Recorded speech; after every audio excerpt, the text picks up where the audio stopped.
by saying congratulations on this brand new album. It's an absolutely brilliant album, so congratulations.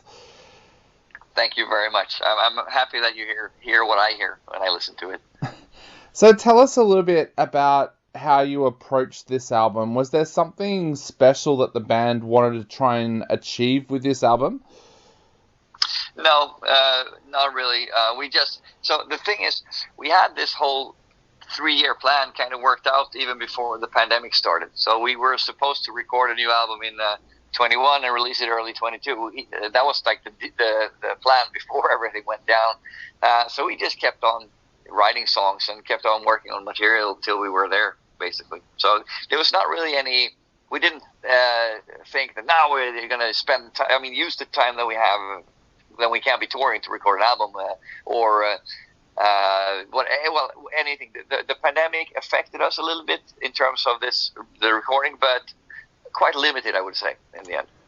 Did it feel strange not being out on the road, though? Like, that must have been the thing that was the strangest for you, not being able to get out there and do any shows at all. Yeah, 100%.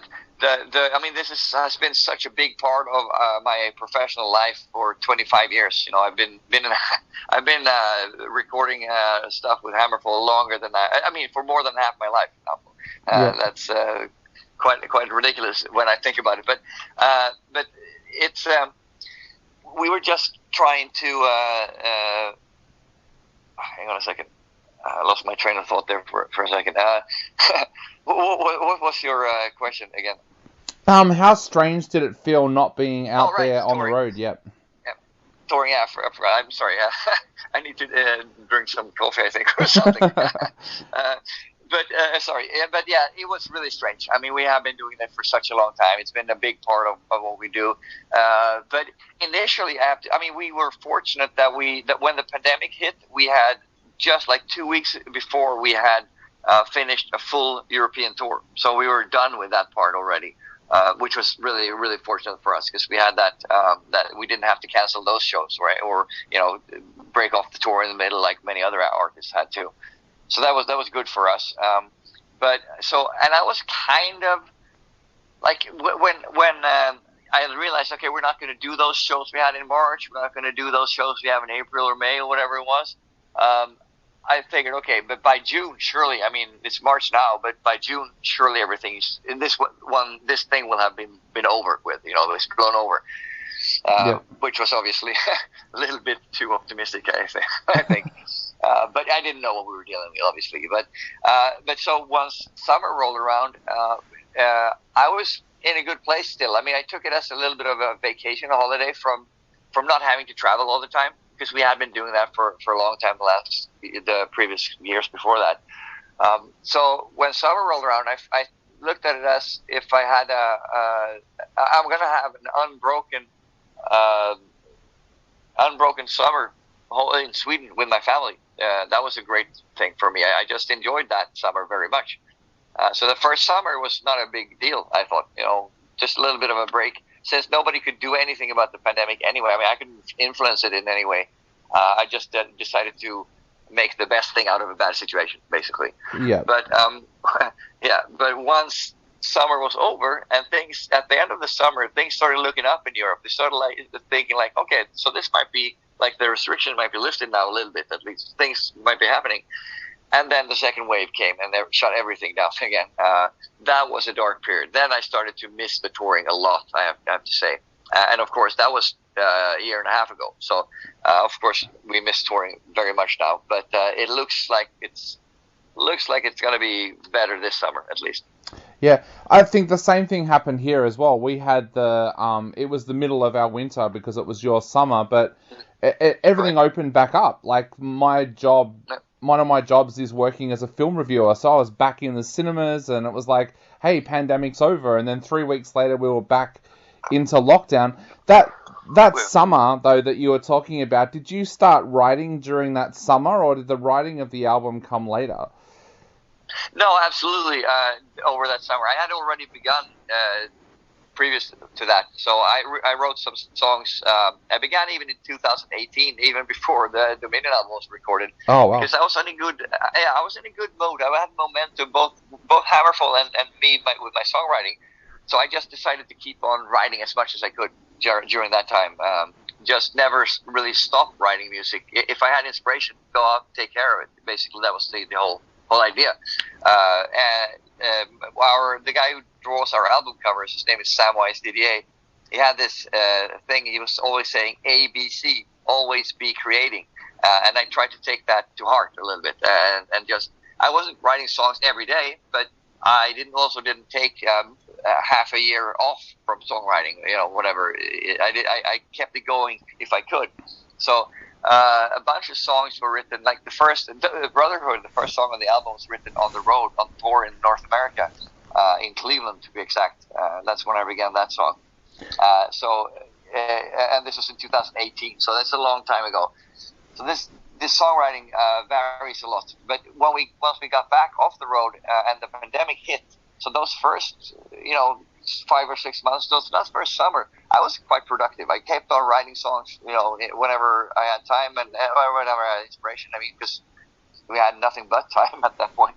But whenever I had the inspiration, I'd try to write songs. So I kept going. So when this fall hit, for us, the autumn, then obviously for you, the opposite. But then I had, I think, maybe 2 songs left or something like that to do for the album. And so I didn't, because then by that point, the inspiration was really difficult to come across.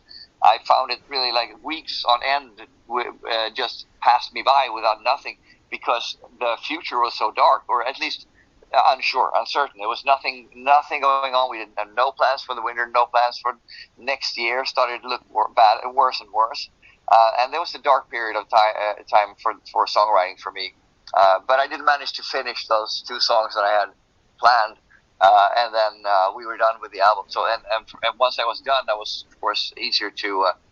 Then there was no more pressure anymore for that. And this was months before we had to start recording. So there was really no pressure at all. It was just a dark and difficult time to be creative for me. So what kind of things inspire you to write? You said that you write whenever inspiration hits. What kind of things cause that inspiration to hit? It can be anything, but what needs to be sort of the most important ingredient is that I'm happy, in a good place, that I'm enjoying myself, really. I don't have to be doing something I enjoy to do, just overall content with life, basically. And when we're on the tour or on the road, I mean, that is easy to come by. It's also quite difficult to, because that can also be very boring, especially if you've been, like when you're approaching week 5 and you still have 2 more weeks to go. It can be hard to find, but you just have to think about what you're doing now, and with the touring, it's easy because I could use the time for something creative instead of just wasting it by doing nothing at all, which is easy to do when you don't have to do anything, really. Yeah. But so normally, I mean, for me, it comes from I don't usually watch a movie and say I'm going to go write a song. That's not really how it works for me. But it's the overall feeling of contentment that creates it, because I'm a kind of positive guy. I like to enjoy life. I like life to be good. I always strive to make life as good as I can. If there is something wrong, I try to fix that problem somehow, eliminate it, or work on it until it gets better. And so I'm generally in a good mood for these things, and that helps a lot too. That's when my mind, if my mind don't have to think about bad stuff all the time, my mind thinks about the positive things that I can work on, like songs, for example, or it just comes up with an idea sometimes. That's generally how it works. It's a long time ago now, but for example, we have a song called Rebel Inside on an album called Threshold. It's in 2007, this is. And it starts with an acoustic part where Joachim is singing on top of a non-distorted part. And that whole thing I came up with when I was biking home from the pub one day. I was really late, like 2 or 3 in the morning. I was quite drunk. But that's when this part just came to me, and I recorded it right away when I got back, just so I wouldn't lose it. And when I listened to it the next day or whatever, afterwards, I realized that I was really, really, really drunk because it was very, very badly played. But he got the idea. He got the idea across, and then I, of course, replayed it and made it, into a listenable session. But so ideas can come from at any point, anytime. It really, really varies a lot. Tell us a little bit about the track Brotherhood. That track, it sounds like such a special track. When I listened to that track, I thought about a friend that I lost during the COVID lockdowns. It's such a special song. Tell us a little bit about that track. Yeah, I'm sorry to hear that you lost somebody. That must be really awful with this pandemic. It's taken so many lives unnecessarily. But yes, this Brotherhood. It was actually, the song was started. I wrote it on the tour in the US in 2018. I just had an idea. I recorded it and named the session "Hello Cleveland" because I was in Cleveland at that time, and just worked on that song for the tour, and it went fairly well, fairly quickly. I mean, but this was also before our previous album Dominion was even recorded. So this was during the songwriting for that album, and really. But I decided to take the song out and leave it out of Dominion and keep it for the next album, because I felt it's like sometimes when you have a song and you feel like this is a special song, this is something really special. I wanted to give it a chance to shine. Because I put it on Dominion, it would just have been another song at the end of the album because we had already the full album planned. So what I did was put it on the next album and gave it room to be what it can be, basically, the song. And of course, the lyrics are about the brotherhood that you feel when you share, like, for example, a favorite band or favorite music or whatever. You have a very distinct brotherhood between people who have the same passion for something that you do. And that brotherhood extends, of course, to Joachim and myself, because we met. The first time we met was in the rehearsal room, and we instantly clicked. This is 26 years ago now, almost. But we shared the same passion for heavy metal music. We had the same vision for what Hammerfall should be, and that's what we kept on doing for all those years.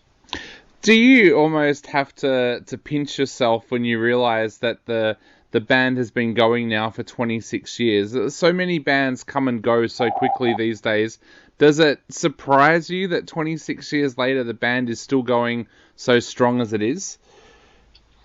In a way that, yes, it does. In a way that this was melodic heavy metal, and the year we began writing together, Joachim and I, was 1996. Melodic heavy metal in 1996 was a dead genre in from where we come from. Everybody was doing the aggressive rhythm-based stuff of Korn or Pantera and the likes of those. Nobody wanted to have the melodic heavy metal anymore. So I didn't really have any aspirations to do anything with Hammerfall. I just wanted to record the best music that I loved the most. That's basically what it was. Because nobody else really was doing it at that time. At least nobody knew. No new bands. So at that time I had no goals or no dreams even for this, because I didn't think that it was possible that anything could happen like this. But once, of course, Glory to the Ray was a big thing right away, and then we kept on going with Legacy Kings and Renegade. And then in that respect, I'm not really surprised, because I always had I was very strong-willed my whole life. I'm determined, and I am